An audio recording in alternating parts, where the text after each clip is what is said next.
All right, so in this second half of the first lecture, we're going to continue where we left off and talking about the development of maximum likelihood estimation.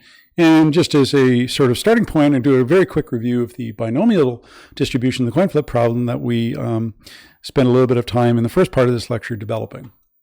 So a reminder that for the binomial distribution, which we see represented here, this is a useful probability distribution whenever you're dealing with events where one of two possible outcomes can occur. So the coin flip is sort of a natural and obvious example of that. You can either be heads or tails, but live or dead, detected, not detected, and so on. They're all sort of examples where there's two possible states, outcome states for the particular probabilistic event. Now, again, the equation sometimes looks a little ugly until you kind of work your way through it. On the left-hand side is the probability of observing n outcomes. So if you're flipping the coin and you're paying attention to how many heads you get, little n would be how many heads did you get out of big N coin flips. So you flip the coin 10 times, maybe you observe 4 heads. So big N would be 10, 4 heads, little n would be 4. And then the probability. So you try to calculate the probability of observing a certain number of heads, given that you flip the coin a certain number of times, and given that you know something about the probability for the coin. So a fair coin, we would assume the probability of a head or a tail is the same at 0.5. And so you simply would put p as 0.5 in there. So for every given value of p between 0 and 1, it's a probability. You could calculate the probability of observing little n outcomes given n flips. And the actual value of that probability is determined by the stuff on the right-hand side, 3 pieces. There's something called the binomial coefficient. The probability of a head, let's say, raised to the power of how many did you actually observe, the data. 1 minus p, so if p is the probability of a head, then 1 minus p is the probability of a tail. And then the superscript here, if little n is the number of heads, then big N minus little n is the number of tails. Okay, since the number of tails and number of heads have to equal n. And so there's the entire expression. All right, so essentially for each different value of p, we would, but the same, total number of coin flips, we would get a different probability for the number of possible outcomes. Right? So here are the examples that we looked at very briefly. For example, if you have a coin that's weighted towards heads, so it's a slightly biased coin where p is 0.7, and you flip it 11 times, what's the probability for the first example of getting 9 heads? So n, little n equals 9. Big N, the number of total coin flips is 11. So 9 out of 11 flips. Given that the underlying probability of getting a head in the coin is 0.7, what's the probability of observing 9 out of 11? Run through the calculations, and you end up with 0.2. All right, so there's a 20% chance that you would end up with 9 out of 11, given that the probability is 0.7. Okay. What about 3? Again, you run through the same thing. Because it's a coin that's biased slightly towards heads, we would be, quite surprised to see only 3 out of the 11 coin flips be heads, and quite surprised as reflected on the right here, we'd end up, we have an expected probability of 0.4. Okay. So if this is the probability distribution and we're simply looking at that in terms of the total number of heads, what we see here is the histogram. So what's the probability of getting 1 head out of 11 coin flips? Again, given flipped it 11 times, and that the underlying probability of getting a head is 0.7, so the latent probability is 0.7. And we can see that it's essentially 0, which makes sense. You can't have 0. You're probably never going to have 0 heads when the probability is 0.7. And you can see that the probability starts to rise. So again, it's a coin that's biased, it's biased, it's biased. And we can see by simply looking at the histogram that the most likely outcome we would expect to see is 8.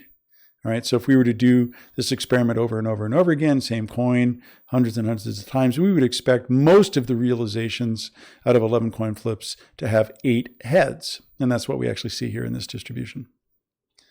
Okay.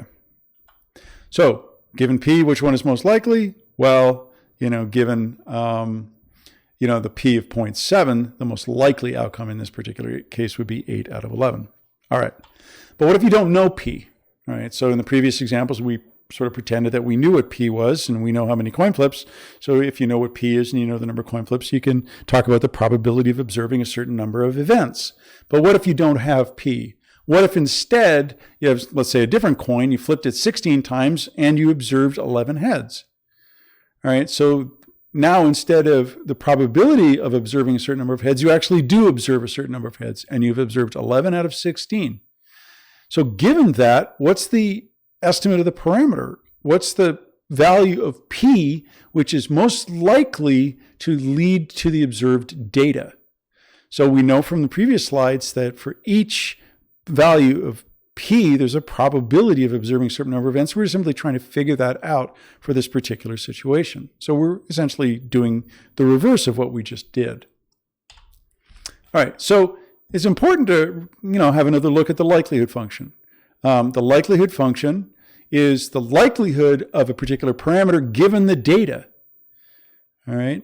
So the likelihood of the parameter P given the data can be determined by the right-hand side. And the right-hand side looks pretty familiar, and it should, because the right-hand side is the same whether you're talking about the probability or the likelihood. The important difference is on the left-hand side. Right, so the right-hand side is the same. So the left-hand side for the probability, given that you flip the coin n times, and given that you know the probability of getting ahead, the parameter value, what's the probability of observing n outcomes, little n outcomes? Well, down here for the likelihood, we basically are flipping that. We're flopping the p and the n. So given that you flip it again the same number of times, big N, and given that you observe a certain number of outcomes, what's the value of p which maximizes that? Okay, and that's essentially what we're doing. So if we take our log likelihood expression and our data, and let's say our data are 11 outcomes out of 16 coin flips, so we flip the coin 16 times, we observe 11 heads. So what's the best value of p that maximizes the likelihood of observing that? What's the value of p that is most likely to give me 11 heads out of 16 coin flips? Well, one way you can explore that is to simply try all different possible values of p. Now, p is a parameter that's between 0 and 1, and there's an infinite number of real values between 0 and 1. So you can't try all possible values, but you can try a lot of them. So what if we create a grid or range of values ranging from 0 to 1, and let's say, incrementing by 0.001 or some such. And for each of those different values of p going from 0 to 1, we calculate the likelihood and we plot it. And that's what we see here, right? So we see that the likelihood is pretty flat, and then it starts to increase, reaches a maximum, and then it starts to decline. So what we've just plotted here is the profile of the likelihood, or the likelihood profile. Now, the maximum of this likelihood shows us the value of the parameter for which the likelihood is maximized. Now remember, we're talking about what's the likelihood of observing the data, 11 heads out of 16 coin flips, as a function of the given parameter. Well, we're trying to figure out what the parameter is that maximizes that likelihood, and we can see if we were to actually calculate the value at the top of this profile, that it's 0.685. Now that number might potentially sound familiar, if not just intuitive.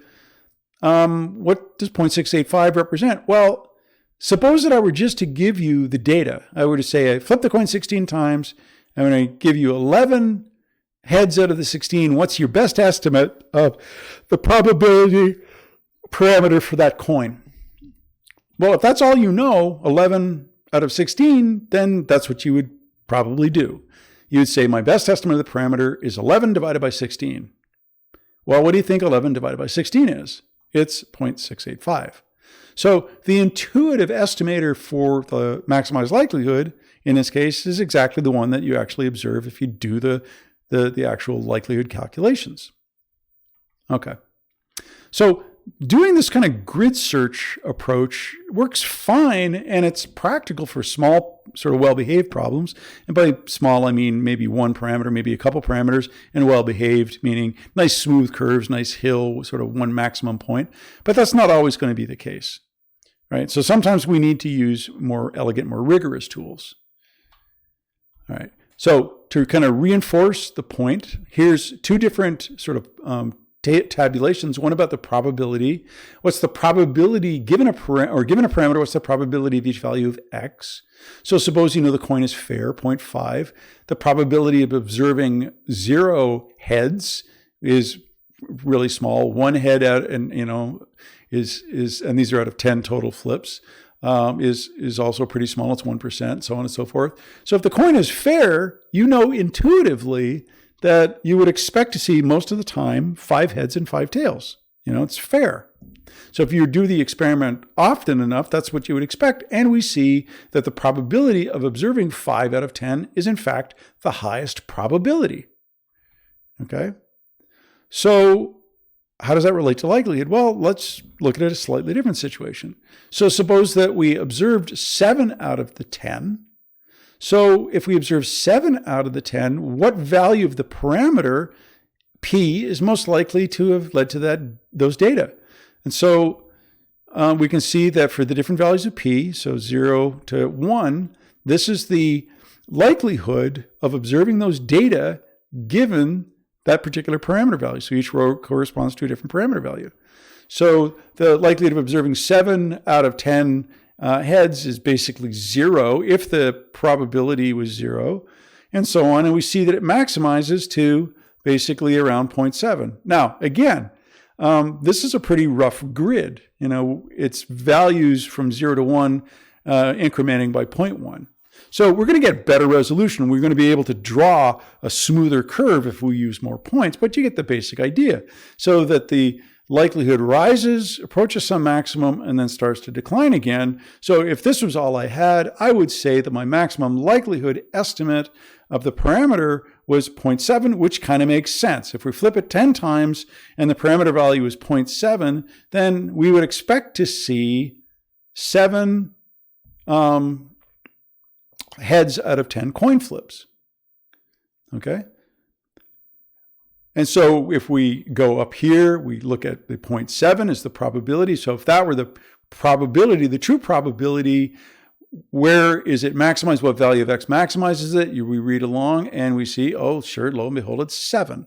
So these two things are logically sort of interconnected to each other in a hopefully also equally obvious way.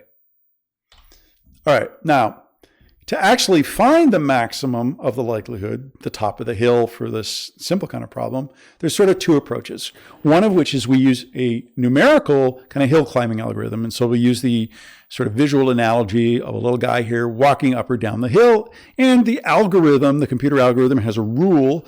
I'm going to take a step to my left and a step to my right. If the step to the left is going uphill and the step to the right is going downhill, then I keep going uphill. So you keep trying to climb the hill till you get to the top of the likelihood.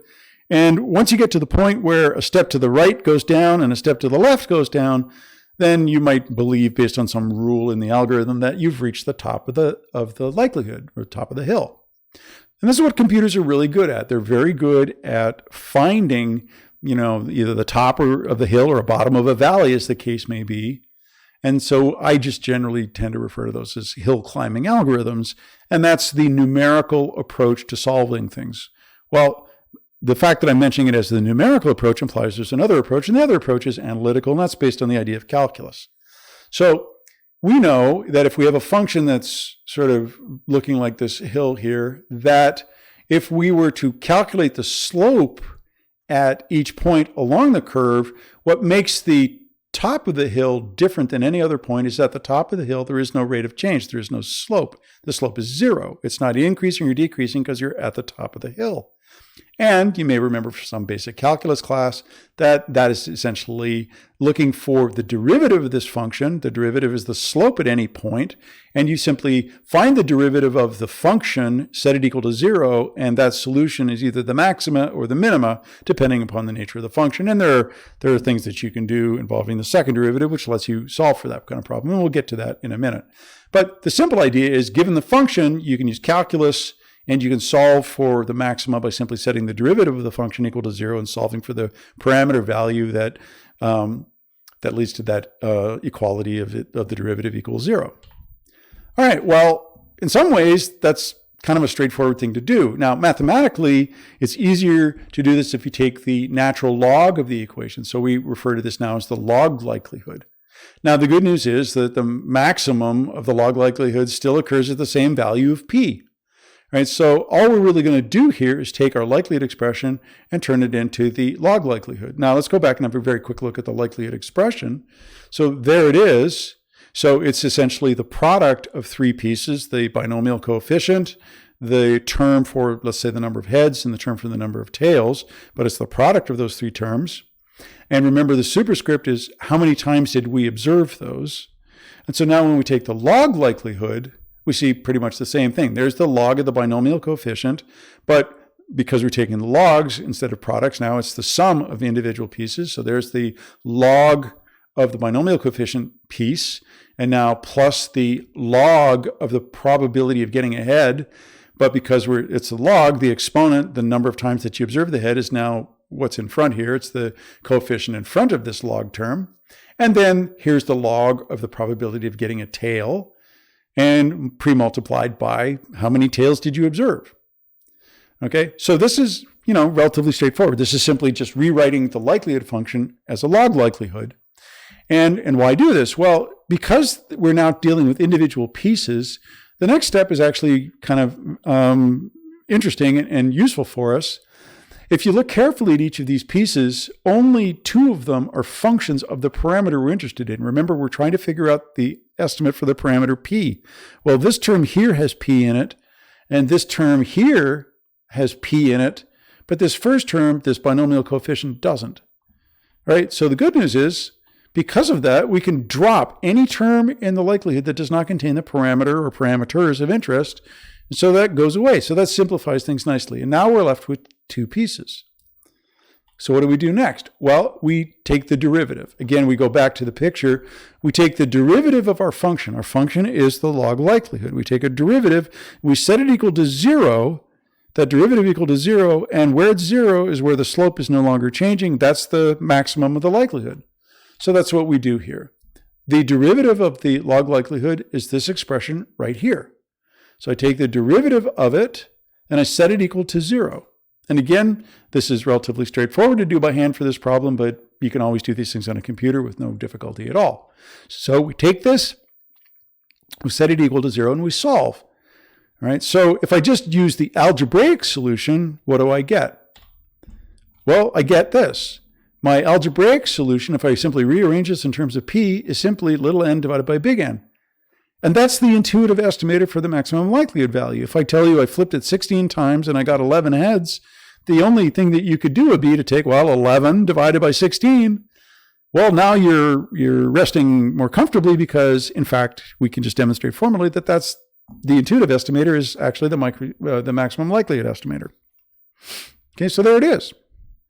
Okay, so relatively straightforward. All right, now, we don't want to do this by hand routinely, and ultimately we're not going to do any of it by hand. We're going to do it in a computer. So I'm just going to hop out of PowerPoint for a second, and I'm going to show you two different software applications which will let us essentially do the same thing. Program Maxima, which some of you will know is a computer algebra system. It does real math, symbolic math. It'll do calculus, integral calculus, all sorts of stuff. And then R, which is increasingly commonly used, is a numerical approach. So Maxima for the analytical tool and R for the numerical approach. So Maxima derivatives are hill climbing. So let me just hop out of this for a second. Oops, let me get back to where we were. My apologies. And let's fire up Maxima. So these are two different sample scripts. I've got MLE estimation binomial. So this is the one we'll start with, and this is the one with the derivatives. And to some degree, this is actually, I think, the most straightforward to use. All right. The first step in this script is to simply clear everything out, make sure that we don't have any defined variables lurking around that give us any trouble, and that's pretty normal. And then what I have here is I'm mostly just doing this to look at them and demonstrate them. Here's the likelihood expression, and here's the log likelihood. And in fact, we really only need to work with the log likelihood, so I could literally delete that. All right, so there's the log likelihood.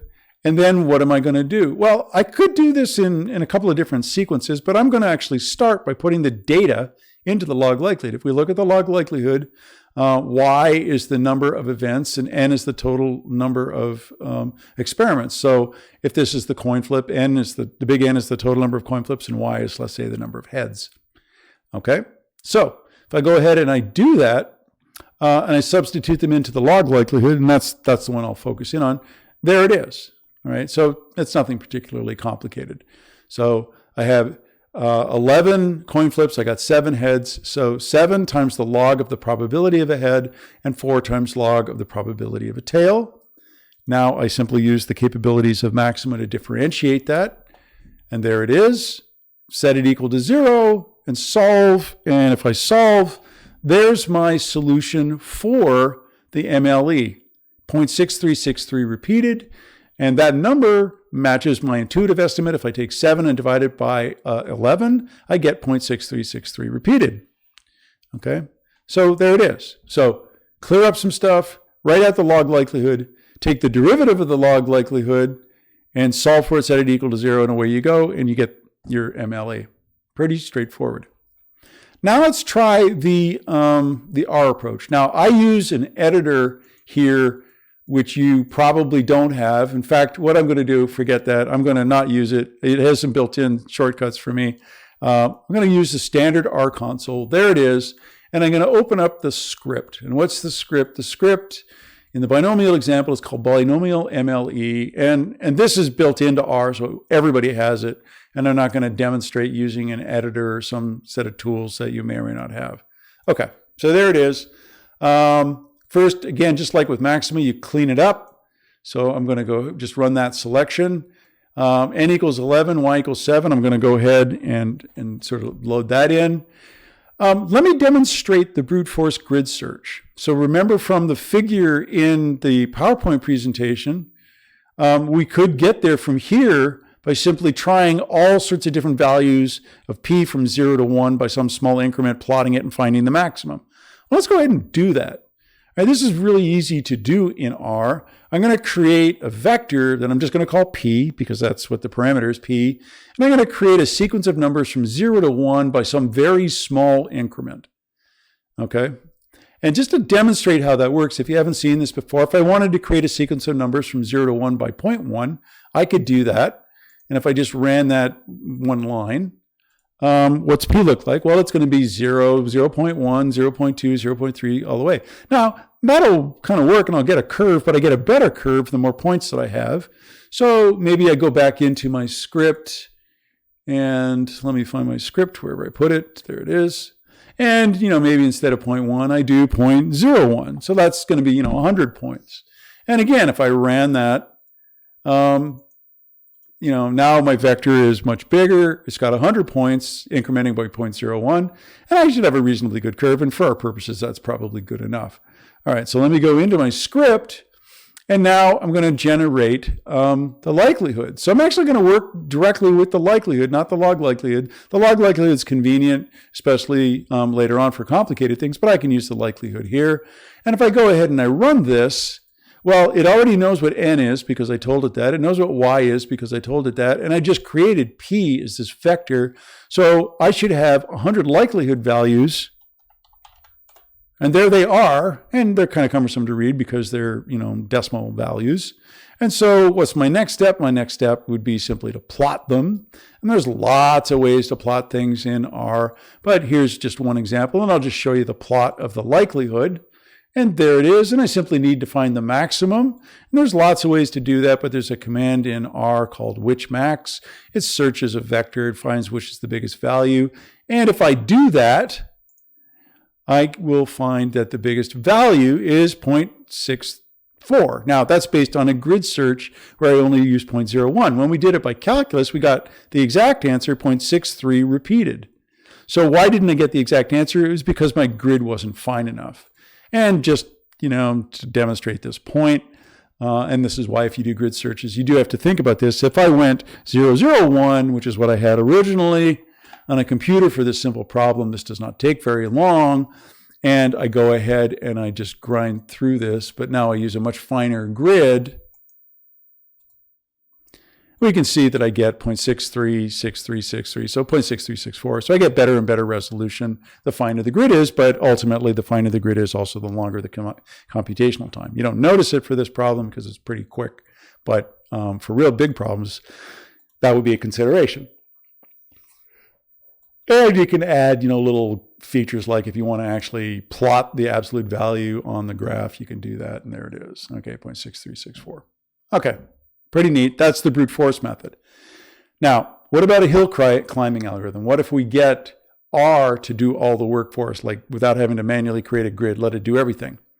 So typically, the idea of finding maxima or minima are known as what are known as optimization problems. So you're trying to optimize a function by finding the maxima or the minima. And in order to do that in R, you typically need to load an optimization library, and probably everyone's favorite go-to is something called OptimX. So it's an optimization library, and the X is simply for extended. It's got lots of extended features relative to simple optimization, but it works fine. So we go ahead and load this. So now it's available to us. The first step, again, if you're an R user, none of this is going to be particularly new to you.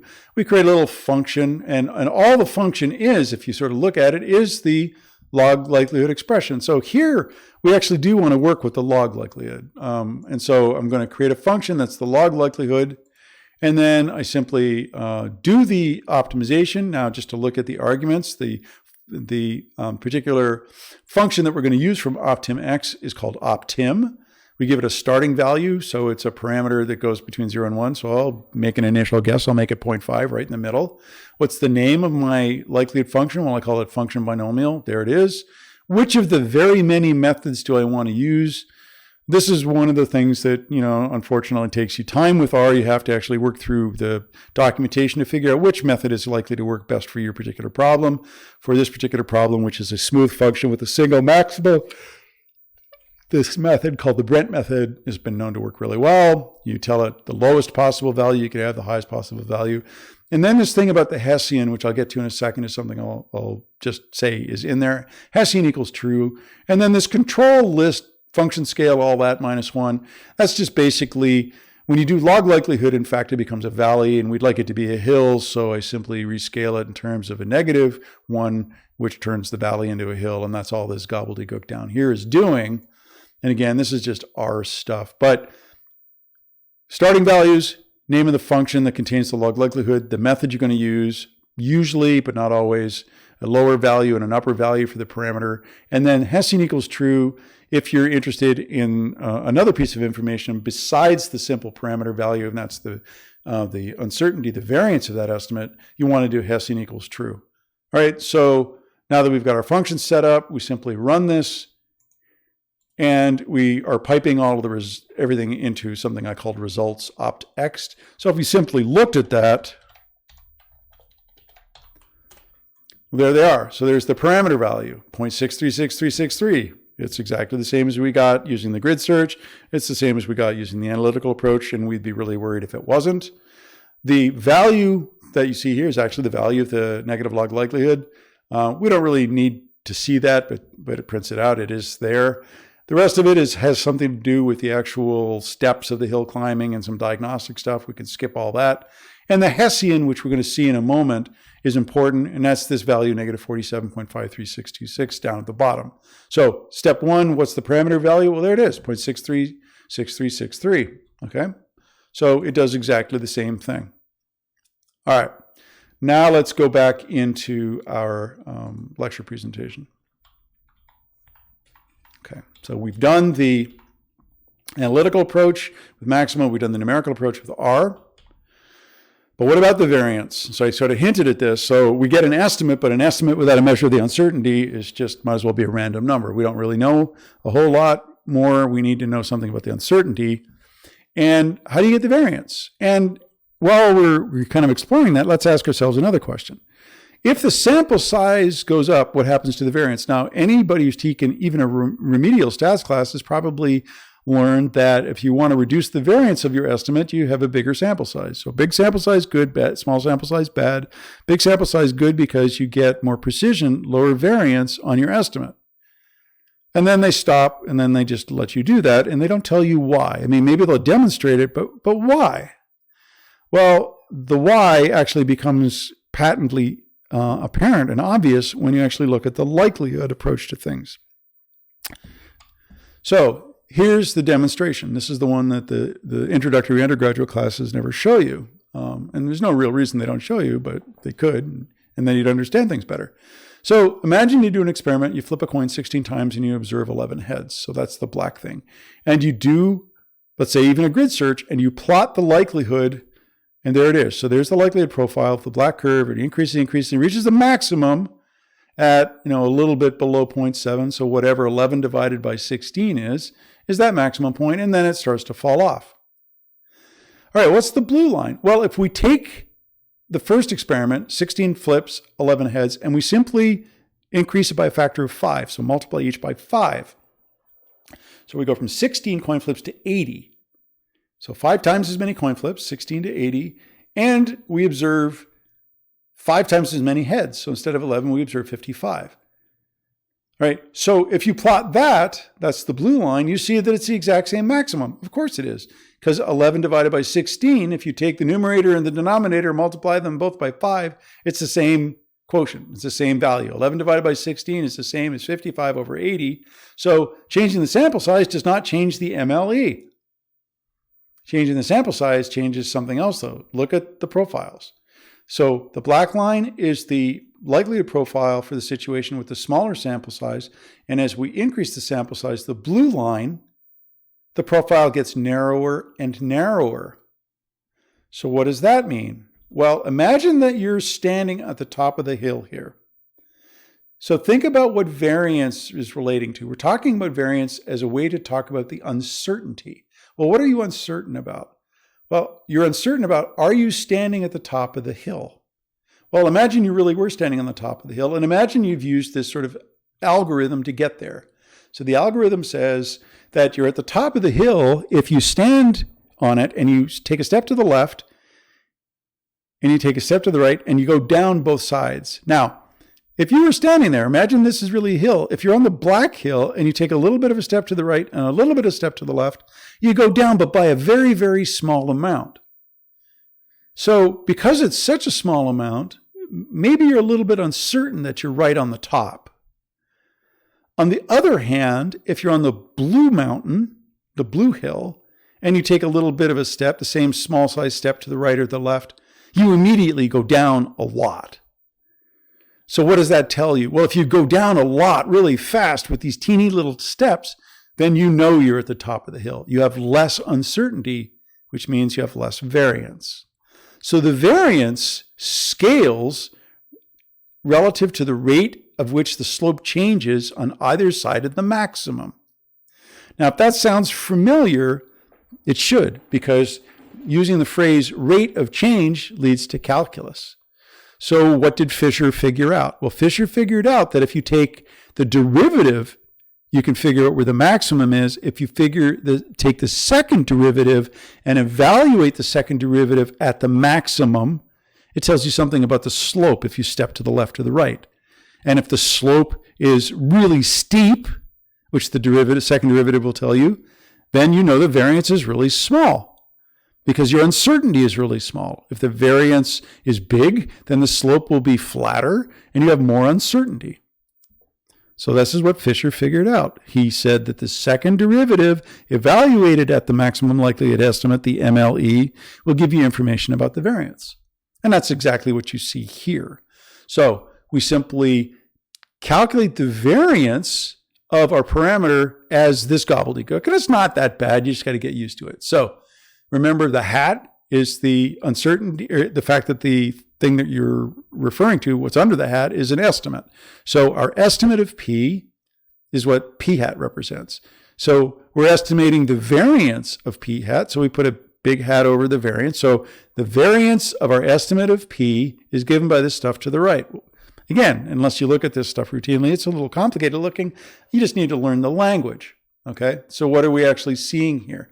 So the second derivative of the log of the likelihood, okay, so this bit, log likelihood of the parameter given the data, and this is a second derivative of that log likelihood with respect to the parameter.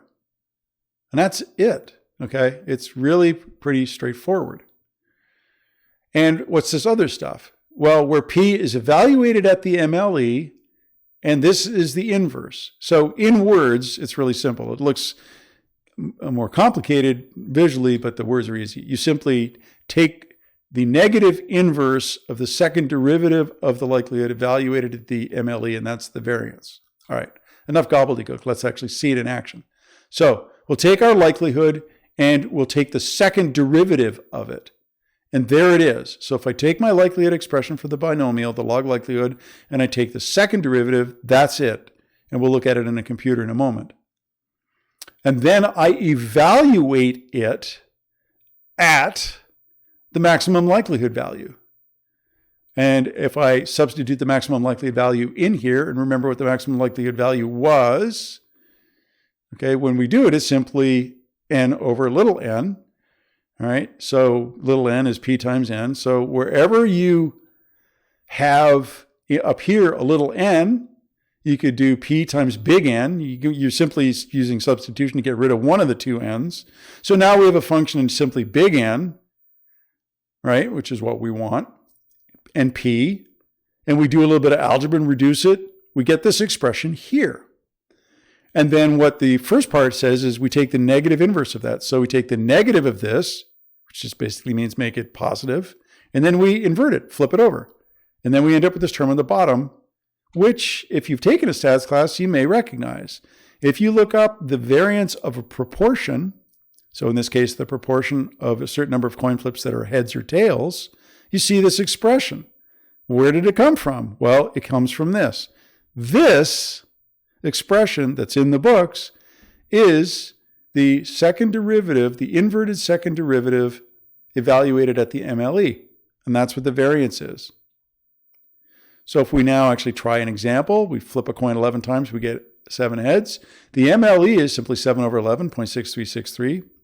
What's the variance? We simply take that value, put it in this expression, and we get a variance estimate of 0.021307 or 1037. Now, we demonstrated, and we kind of know just from experience, that if we want to increase our precision, reduce the variance, we increase the sample size. Well, we actually see that here. Okay, where does the sample size show up? It shows up in the denominator. So what happens if instead of 11 and 7, we use 22 and 14? So we simply double everything. Well, the numerator is not changing. Okay, the numerator is the MLE times 1 minus the MLE. So that's independent of the sample size. So that never changes. So the only thing that's changing is the denominator. And so now the denominator is 22. 22 is twice as big as 11. So we would expect, and that's exactly what we see, is that the estimate of the variance is half of what it was with the smaller sample size. Sample size goes up, variance goes down. But now you know why. It relates to this. Okay. So how do we actually do that in a computer? Let's go back to the computer and see that. We'll start with maxima. So in maxima, this is actually pretty straightforward. Here is my MLE. It's 0.6363.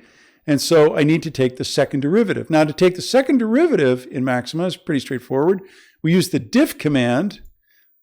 We're differentiating the log likelihood with respect to p, and the 2 simply means the second derivative.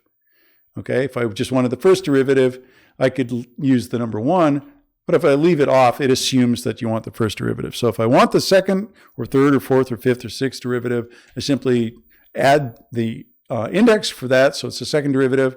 So I go ahead and I run this. There it is, that's my second derivative. I substitute in my MLE. I get that, I invert it, which is what's happening here. Oh, wait, now remember this number, we're going to use this, negative 47.53. Keep that number in mind. Okay, so that's the second derivative evaluated at the MLE, is that number, 47.5357. All right, so to get the variance from that, I need to take the negative inverse, and there it is, and it's exactly the same value that we saw on the PowerPoint slide, 0.0210. All right, now, again, remember this number, negative 47.53.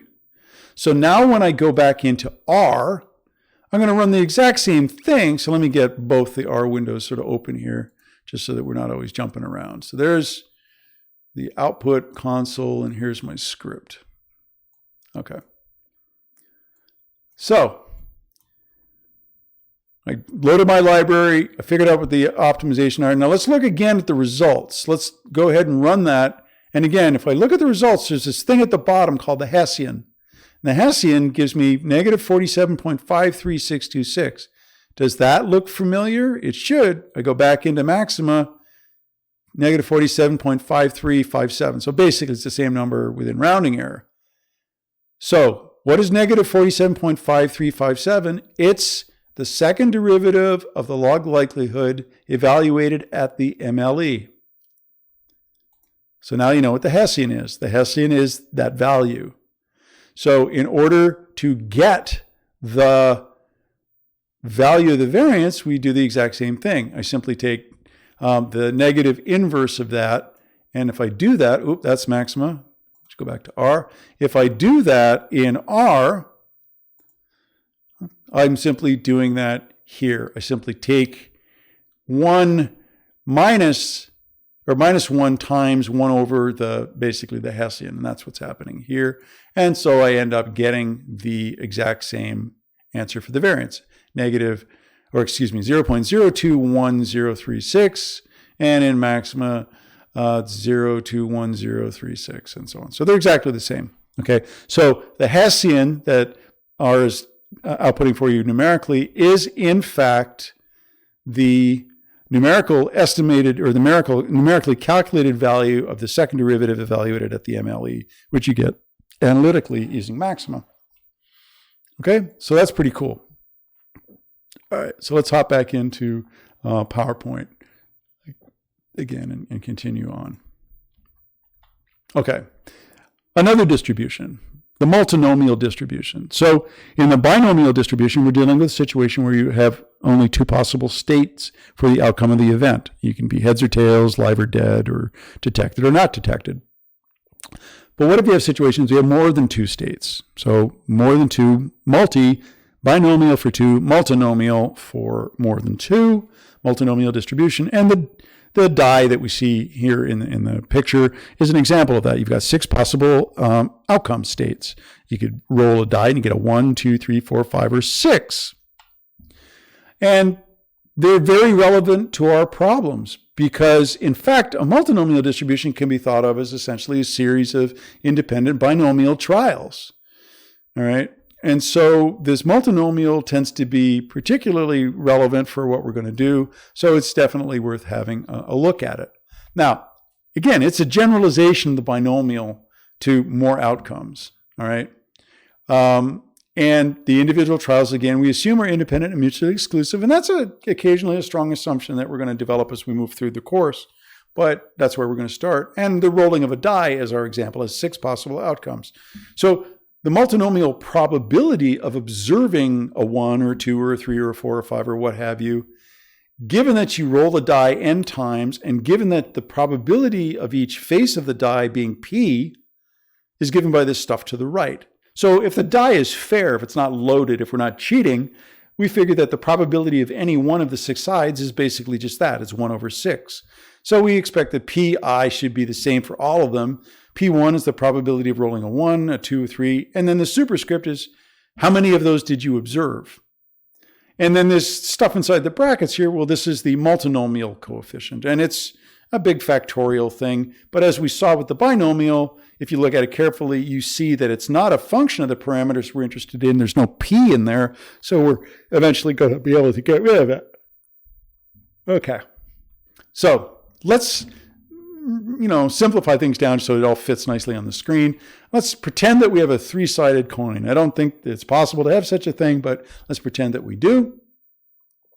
And it's got sides 1, 2, and 3. And again, we'll assume that the trials are independent, mutually exclusive, and we flip it. So there's 3 possible outcomes, side 1, side 2, and side 3.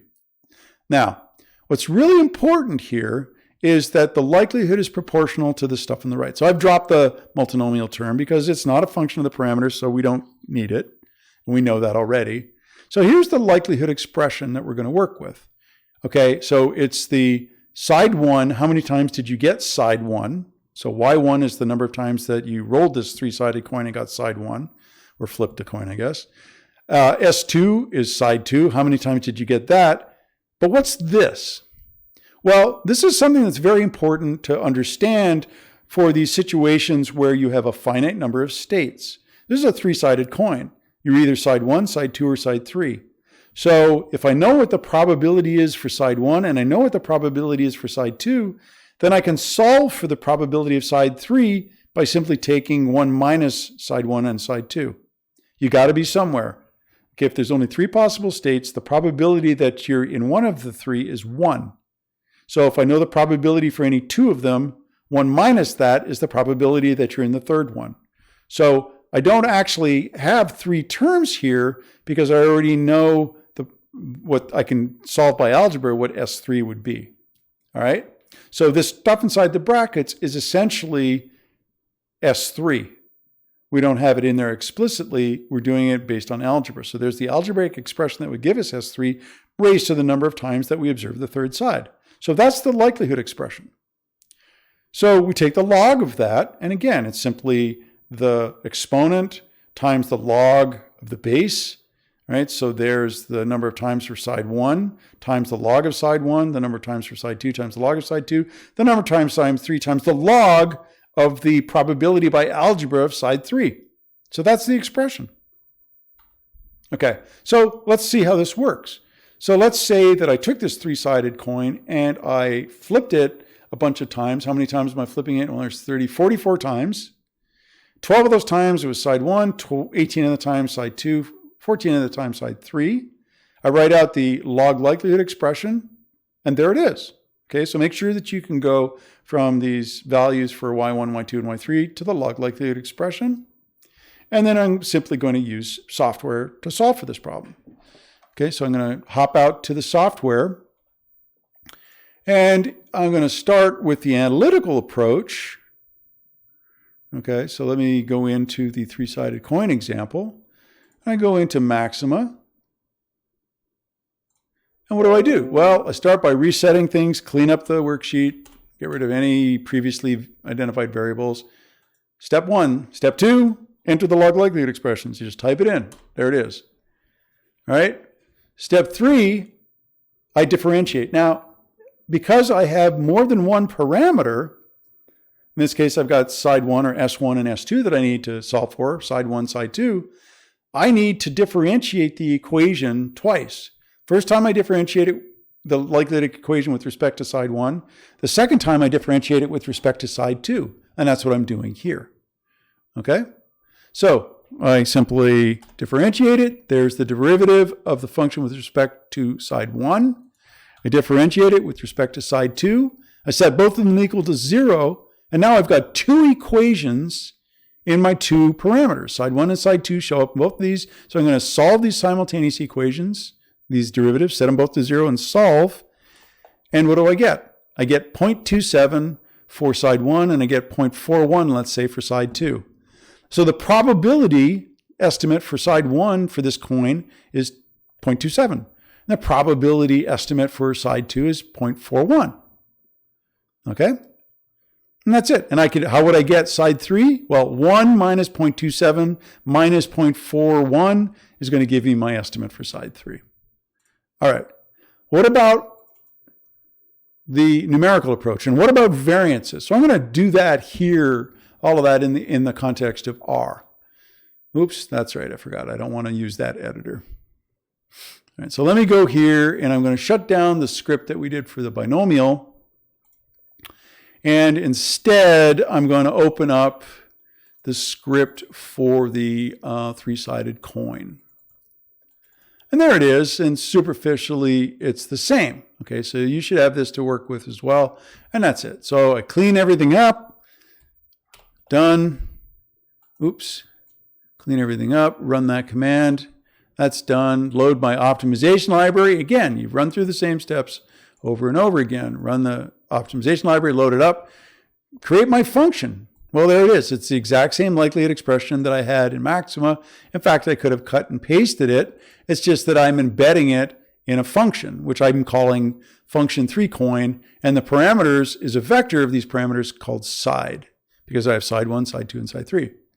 All right, and then and so there's side 1, side 2, and side 3. All right, so what are my results? Well, if I did the optimization, but now because I have two parameters, I have two starting values. I called my function 3coin. I have to use a different method here, right? I've got multiple parameters, so things are a little more complicated. So again, I'm not going to go into the details of why I picked this, but BFGS works, and I want to output this Hessian. And remember from the simple problem, the Hessian relates to the derivatives. Well, it still does, except that we're going to do something slightly different with it here. So there's my function. Make sure it's loaded. I'm going to run the optimization. All right, you get a bunch of spurious messages, but that's simply saying, hey, you know, the optimization ran into some problems in a few points, but in solving the likelihood, but it actually did okay in the end. And if we look at our results, which I think are called results DF, nope, what did I call it? I did call it results DF. So why is this not giving me what I want here? Let's try that again.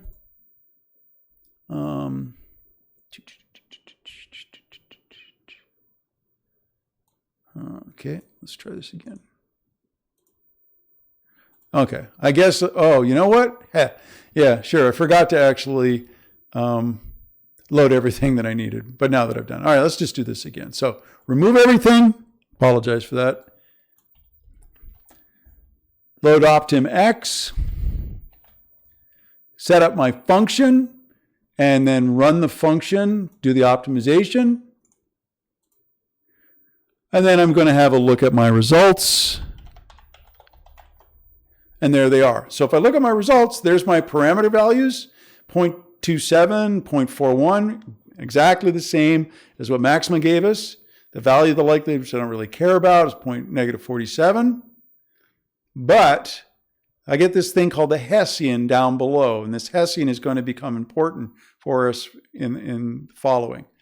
Now, the Hessian is essentially a matrix of the partial derivatives of the function with respect to each of the variables. So I've got a function, my log likelihood function, that has side 1 and side 2 in it. Those are my only two parameters.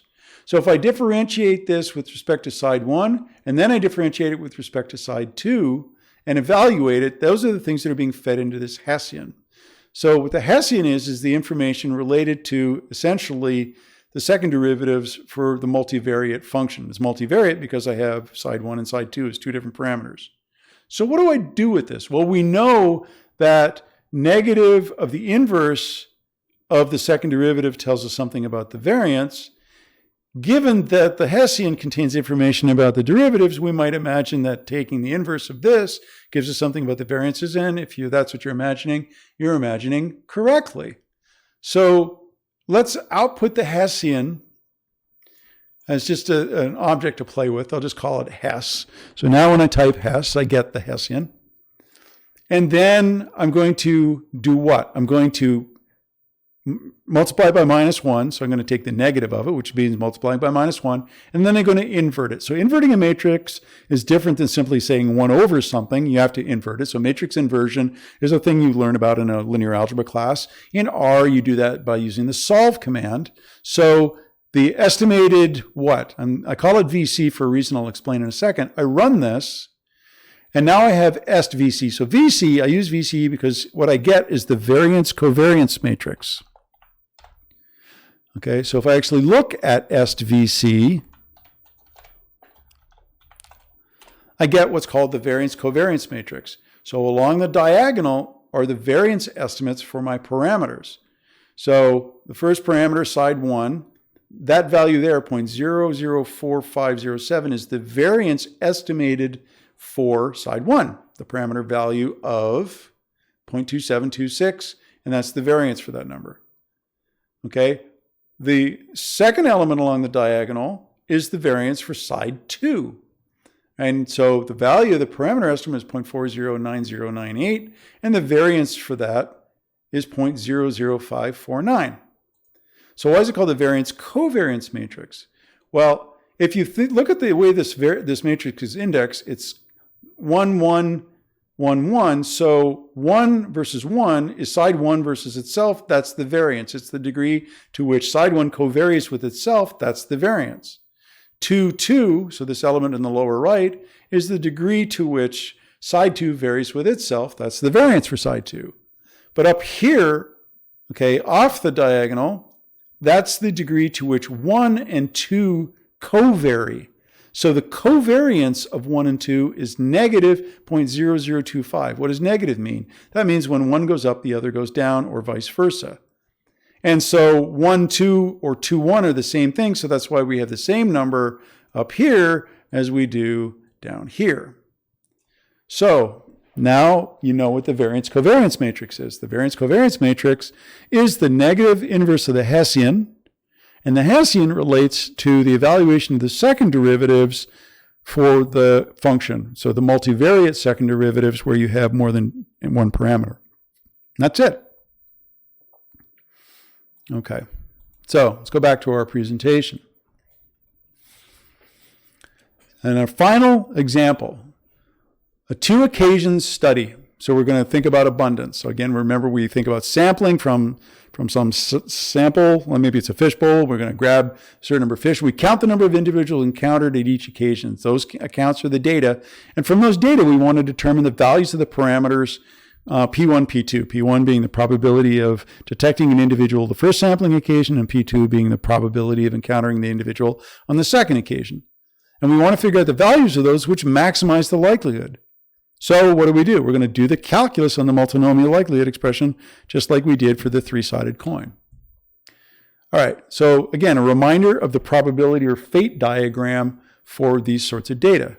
All right, so we grab a bunch of individuals that are presumably at the beginning are all unmarked or unencountered. Some of them we encounter with the probability P1, some of them we don't, 1 minus P1. Then we go out on a second occasion. So this first bit here is the first occasion, and then we have the second occasion. Okay. Second occasion, there's some probability we detect them or not, detected or not. And so if you simply follow the arrows, you get all the 4 possible states, 3 of which are observable and 1 of which isn't. So seen, that's the encounter history 1, 1. The probability of that occurring is the product of the arrows, P1 times P2. Seen, not seen, so seen, not seen, take the product of the things along the arrows, P1 times 1 minus P2, that's the probability expression. And then so on and so forth. So remember, you observe 1, 1, 1, 0, and 0, 1 potentially, but you cannot observe 0, 0 because that means they're never detected and you don't observe the non-detections. Okay, so what's the multinomial likelihood? Again, for the die, here it is, and this is what it looks like for the situation that we're looking at. Now, this looks a little bit different, or maybe even a lot different, but it's actually not that bad. Okay, so what's the likelihood of observing a particular encounter history? So the event is the encounter history. For the die, the event is, do you roll a 1, a 2, 3, 4, or 5? For what we're doing, the event is, were you seen both times? Were you seen once the first time but not the second but not the first? So the events are these encounter histories. So the encounter histories are like the sides of a dice. So we have 3 possible states that we could observe. Seen both times, seen the first time but not the second, seen the second time but not the first. And what goes in here is what's the probability of that event? Well, P1, P2 is the probability of a 1, 1.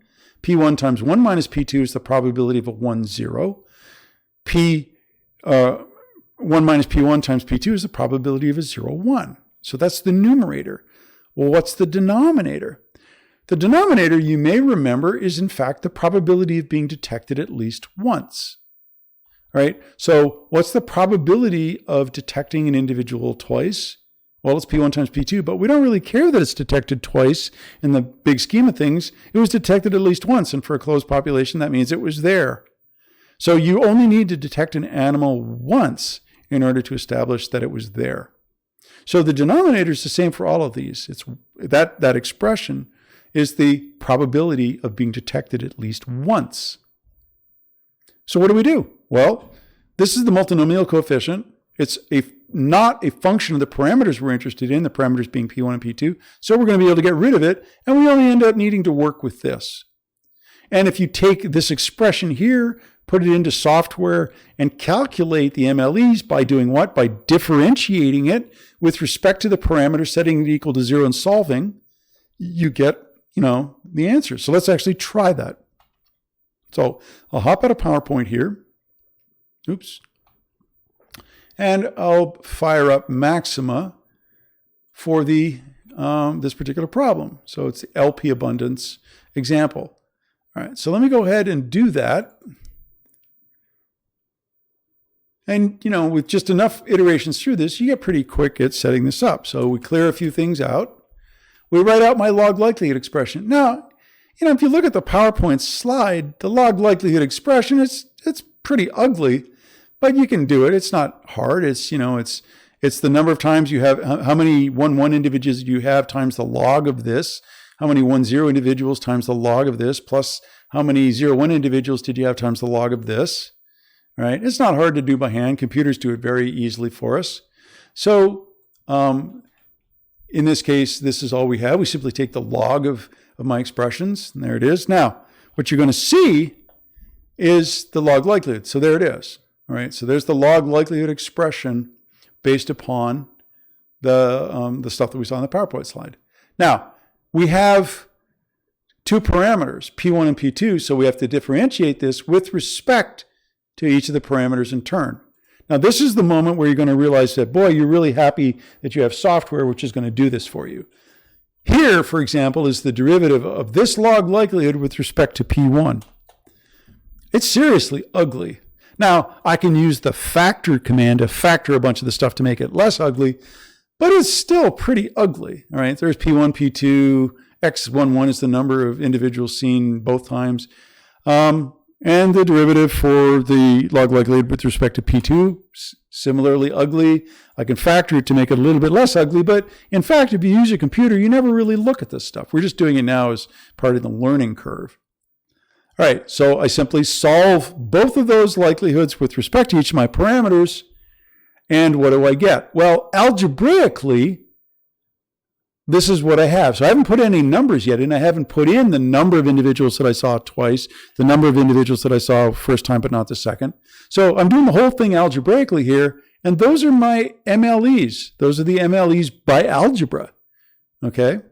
So if I were to put in my values here, then it would give me my MLEs. So I'll go back to my PowerPoint here, and there are the MLEs. Those values are the ones that I just showed you in Maxima. So the estimate of P1 is that ratio here. The estimate of P2 is that ratio here. All right, so let's say these are our data. I did my experiment. I had, how many units? So that's 72 individuals were seen at least once. Okay, so they said 82 individuals, 82 individuals were seen at least once. And I want to know the abundance. I don't know how many were never seen because I don't ever see them. All right, so that's sort of logically necessary. So given that these are my data, these are my sides of my multinomial, dice. I can be a 1, 1, 1, 0, or 0, 1. What's my maximum likelihood estimate for P1 and P2? So those are my data. So I put those values into my MLEs and I get 0.7 and 0.4. All right. If I go into my Maxima worksheet and I simply put in my values, I get exactly the same thing. There's 0.7 and then there's 0.4. Oops, I forgot to add one little feature here. Let me just go ahead and run the whole worksheet. And there are my estimates, 0.7 and 0.4. So what's my estimate of abundance? Well, my estimate of abundance is going to now be, what's my count? How many did I see twice? 28. How many the first time but not the second? 42. How many the second but not the first? 12. Add those up. That's my numerator. What's my denominator? It's the probability of being seen at least once, which is that expression here. It's 0.82, so 82 divided by 0.82 is 100. So my estimate of abundance is 100. And that's it. That's how I come up with my estimates based upon maximum likelihood estimation. Now, how would I do that using R? Same basic story. If I go into R and I will open up, I'll shut this script. Oops, yeah, I'll shut that script, and I'll go ahead and I'll open up the numerical approach to the same problem. So I open a script, and it's going to be LP abundance. There it is. Okay, so clean things up to begin with. Load my optimization library. I'm going to create my function with my log likelihood in it. There it is. Run it. Optimize it. Here I'm using something called Nelder-Mead. Again, it takes a little work sometimes to figure out the appropriate method for the optimizer. Nelder-Mead works quite well. If I look at my results, there they are. There's my estimates, 0.7 and 0.4, exactly the same as we got. But now I've got my Hessian, and I can use my Hessian to give me estimates of the variance covariance. I go ahead and run that, and there they are. So there's my estimates, my parameters, the variances, and the covariances amongst the parameters. And I could do the same thing to estimate my abundance if I were so inclined. Okay, so to foreshadow what we're going to do in the next lecture, our starting model that we've been working with for this little abundance estimation problem is what? Well, I assume there's some probability of being detected the first time. That's P1. So the 1, the subscript, refers to the occasion. And P2 is the probability of seeing the second time. So again, the subscript refers to the second occasion. Okay. But that's a hypothesis. That's a model that we built by assuming that the probabilities might differ, that the probability of being detected may differ between the first occasion and the second. So I have a different parameter for each of the occasions. But what if I didn't? What if instead I assumed that they were the same? So it's the same probability of being detected. It doesn't change between the first time I look and the second time. So instead of having subscript, it's just P. It's constant over time. I have the same encounter histories, but the probability expressions are now different. They're no longer P subscripted. I still follow the arrows. Okay. Same data. All right. So that's what I observed. But now I'm saying, well, what would my estimates of P be if I assume that P doesn't change? I have the same data, but now I'm estimating the parameters given those data under a different model. There's my likelihood expression. And if I run through the exact same things, I won't hop out into Maximum R to do this, but I would calculate my estimate of P as 0.509.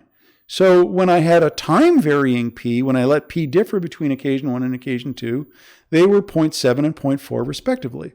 And 0.5 is not exactly halfway in between the two, but it's pretty close, right? So it's clearly intermediate. Why is that important? That's important because if I take that estimate and I now put that into my estimator for abundance, the numerator is the same. It's still the same 82 individuals seen at least once, but now my denominator is different. Now my denominator is 0.759. I do the algebra and I get an estimate of abundance of 108.05. And why is that important? Well, that's important because when I fit a model where I let P vary, my estimate of abundance is 100.